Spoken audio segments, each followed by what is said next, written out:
जर तुम्ही S T बसने नियमित प्रवास करत असाल किंवा तुम्हाला एस टी बसमध्ये मिळणाऱ्या हाफ तिकीट किंवा 100% सवलतीचा लाभ घ्यायचा असेल तर हा व्हिडिओ तुमच्यासाठी अत्यंत महत्त्वाचा आहे. महाराष्ट्र राज्य महामंडळ म्हणजेच आपल्या एस टी महामंडळाने आता सर्व प्रवाशांसाठी विशेषतः सवलतधारकांसाठी NCMC कार्ड म्हणजेच नॅशनल कॉमन मोबिलिटी कार्ड बंधनकारक केले आहे. आता हे कार्ड नसले तर तुम्हाला एस टी प्रवासाच्या सवलतीचा लाभ मिळणार नाही. आता हे कार्ड नक्की काय आहे, याचे नियम अटी काय आहेत आणि सोबतच सर्वात महत्त्वाचे म्हणजे हे कार्ड कोठे आणि कसे काढायचे याबद्दलची संपूर्ण आणि सविस्तर माहिती आज आपण या व्हिडिओच्या माध्यमातून घेणार आहोत. त्यासाठी व्हिडिओ शेवटपर्यंत नक्की पहा. आता महत्त्वाचं म्हणजे NCMC कार्ड जे आहे ते एस टीने बंधनकारक केले आहे का, तर सर्वात पहिला प्रश्न म्हणजे एस टी महामंडळाने हे कार्ड बंधनकारक केले आहे. आता याचे उत्तर असे आहे की फक्त सवलतधारकांसाठीच हे कार्ड पूर्णपणे बंधनकारक करण्यात आले आहे.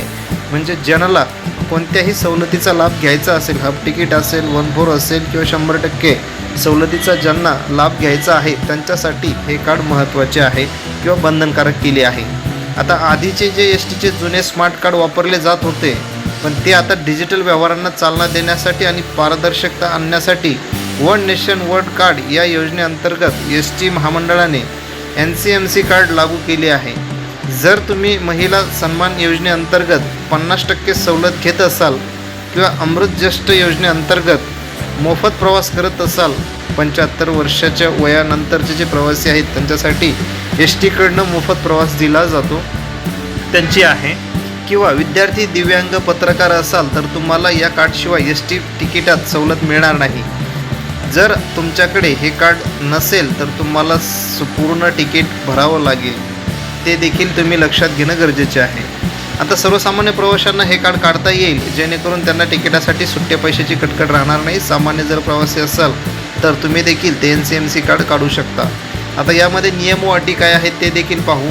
आता पाहूया या कार्डचे सर्व नियम व अटी सविस्तर. त्यातली पहिली गोष्ट म्हणजे कार्डची किंमत. नवीन जे कार्ड घ्यायचं असेल तर तुम्हाला 199 रुपये शुल्क आकारले जाणार आहे. पण जर तुमच्याकडे एस टीचे जुने स्मार्ट कार्ड आधीपासून असेल तर जुने कार्ड जमा करून तुम्हाला नवीन कार्डसाठी केवळ 149 रुपयेच भरावे लागणार आहेत. त्यानंतर दुसरा नियम असा आहे की मिनिमम बॅलन्स हे कार्ड चालू ठेवण्यासाठी त्यामध्ये नेहमी किमान 100 रुपये तरी शिल्लक असणे आवश्यक आहे. त्यानंतर तिसरा नियम आहे का रिचार्ज. जर तुम्ही हे कार्ड 50 रुपयाच्या पटीत म्हणजे 50, 100, 150, 200 असं रिचार्ज करू शकता. यामध्ये 2000 रुपयापर्यंत ऑफलाईन वॉलेटची मर्यादा असते, ज्यामुळे नेटवर्क नसतानाही मशीनवर टॅप करून तिकीट काढता येते. त्यानंतर आहे चौथा नियम ज्यामध्ये वापर. आता हे कार्ड फक्त एस टीमध्येच नाही तर देशातील कोणत्याही मेट्रो, लोकल आणि इतर ठिकाणी देखील आपल्याला वापरता येणार आहे. आता हे कार्ड काढण्यासाठी आवश्यक डॉक्युमेंट्स काय लागतात, काय कागदपत्रे लागतात, तर हे कार्ड काढण्यासाठी तुम्हाला प्रवर्गानुसार काही कागदपत्रे द्यावी लागतात. आता ज्यामध्ये महिला आणि ज्येष्ठ नागरिकांसाठी आधार कार्ड आणि चालू एक मोबाईल नंबर असणे आवश्यक आहे. त्यानंतर दिव्यांग प्रवाशांसाठी UID जो आहे, UDID जो नंबर आहे आणि तो आणि आधार कार्ड हे 2 डॉक्युमेंट्स महत्त्वाचे आहेत. त्यानंतर आहे विद्यार्थ्यांसाठी तर शाळेचे जे कॉलेजचे विद्यार्थी आहेत त्यांच्यासाठी त्यांचे ओळखपत्र किंवा सरळ ID हे 2 डॉक्युमेंट लागणार आहेत. त्यानंतर आहे सर्वसामान्य प्रवाशांसाठी कोणतेही कागदपत्राशिवाय फक्त मोबाईल नंबर किंवा एक मोबाईलवरती OTP मिळून हे कार्ड सर्वसामान्य प्रवाशांसाठी सहज उपलब्ध होणार आहे. आता हे कार्ड कोठे आणि कसे काढायचे, तर यातील सर्वात महत्त्वाचा प्रश्न म्हणजे हे कार्ड कोठे काढायचे. तर मित्रांनो, हे कार्ड काढण्यासाठी तुम्हाला जवळच्या एस टी बस डेपोमध्ये आगारामध्ये जावे लागेल. म्हणजे प्रत्येक आगारात एक स्वतंत्र काउंटर आणि अधिकृत एजंट नियुक्त केले आहेत. तेथून तुम्हाला वरील डॉक्युमेंट जमा केल्यानंतर आणि शुल्क जमा केल्यानंतर तुमची नोंदणी झाल्यानंतर हे कार्ड अगदी काही दिवसात थेट तुमच्या पत्त्यावर पोस्टाने पाठवले जाईल किंवा तुम्हाला आगारातून जाऊन ते तिथून मिळू शकते.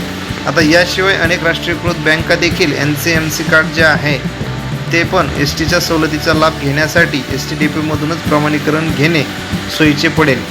चला आता एक गोष्ट लक्षात घ्या, हा संपूर्ण माहितीबद्दल तुम्हाला काय वाटतं याविषयी नक्की कमेंट करा. आणि तुम्ही NCMC कार्ड काढले आहे का किंवा याविषयी काही माहिती असल्यास कमेंटमध्ये नक्की विचारा. नक्कीच रिप्लाय देण्याचा प्रयत्न करू.